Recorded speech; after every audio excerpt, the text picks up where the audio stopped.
Go get you a drink, y'all. Today I have blueberry Slim Jim. So about a couple years ago, around the time that I was 15, I really thought that confidence meant that you had to be constantly surrounded by people, popular, and always in a relationship. I convinced myself that if I wasn't popular and if I didn't constantly have people around me 24/7, there was something wrong with me. And this stopped me from really truly being myself.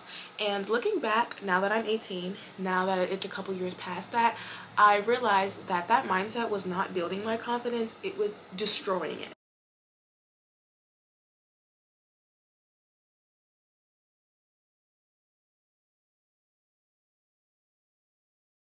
Hello my loves, my name is Cami and this is episode 1 of Lessons from My Lowest. So around this time I was constantly trying to change myself to fit in, that I didn't realize that I was literally neglecting myself, and the reasons why I was feeling anxious and depressed was not because I wasn't popular, it was because I wasn't being true to myself. I was constantly comparing myself to people, so I literally changed myself to become the person that I was seeing, and like, for what? To be accepted by people that now I don't even talk to or I don't even care about? Like, why? But of course, my insight definitely came from a very hard time of my life. It was my junior year. I lost all of my friends. I lost my boyfriend. I lost everybody. I was literally completely alone. I literally felt like the world was ending. I felt lost. I felt hurt. It was just a bunch of negative emotions spiraling. And then after a couple weeks of just like awfulness, I kind of realized that I ignored the red flags so that I wasn't alone, but I already ended up alone.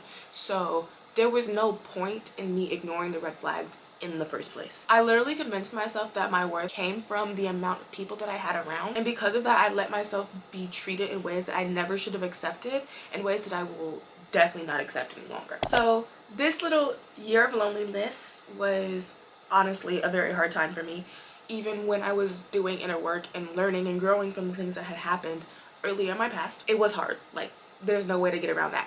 But here are some things that I learned and some things that I want to share with you guys if you're going through a similar time, or just some advice, I guess, that I learned from this very, very low point in my life. Number one, the number of friends that you have does not mean anything.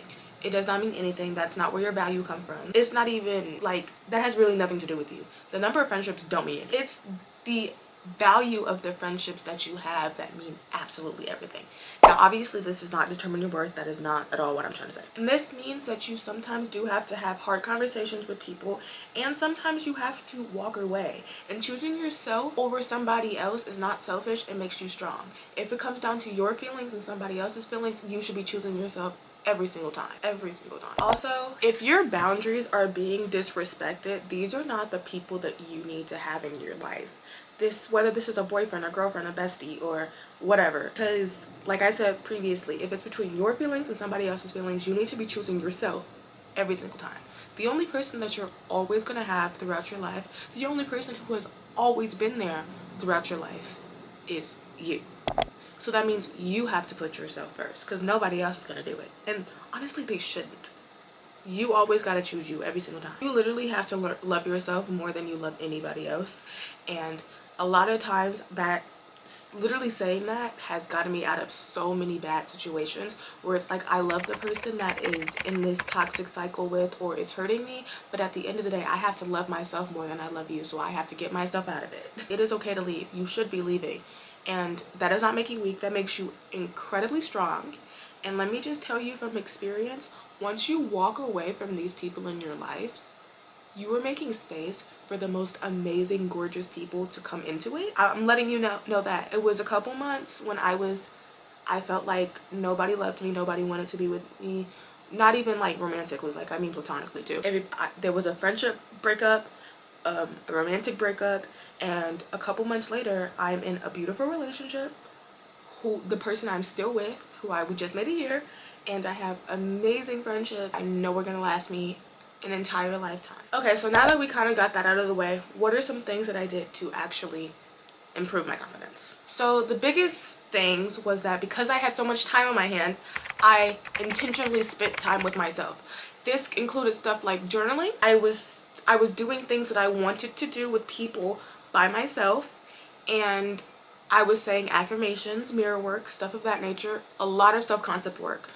Additionally, I did therapy. It helped me like an insane amount. It helped me go through a lot of negative beliefs that I didn't even realize that I had about myself, negative patterns and other things. And now even the things that I worked on back then are still bleeding into my life. So I'm able to recognize when patterns are becoming toxic, and I'm able to do stuff about it because I learned how to years ago. Okay, so the next thing, well, I already mentioned it, but affirmations. I learned a lot about the law of assumption. I learned how to combat my negative beliefs, and like learning about the law of assumption really just taught me that your thoughts really do create everything that you see in your life. If you believe that you were not worthy, if you believe that you deserve to be treated the way that you were being treated, you will continue to be treated that way.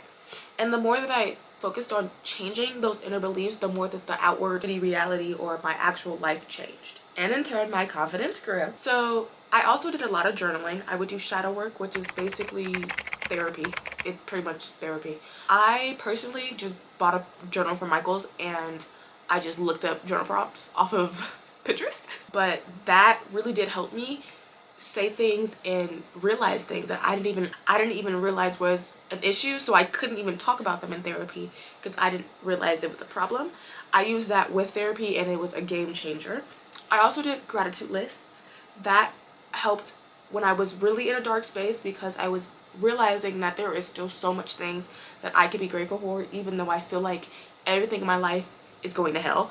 There is still so many things that I could be grateful for, even if it's just having my own room or having clothes, having tea, stuff small like that, my cat, my dog, whatever. It's like even if you are going through a really hard time, there is always something to be grateful for. It could be as small as you were waking up and you were breathing, because there is somebody out there that was not able to do that.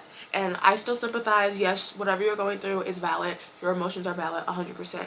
But there is still something to be grateful for. Also, I did scripting or like writing affirmations.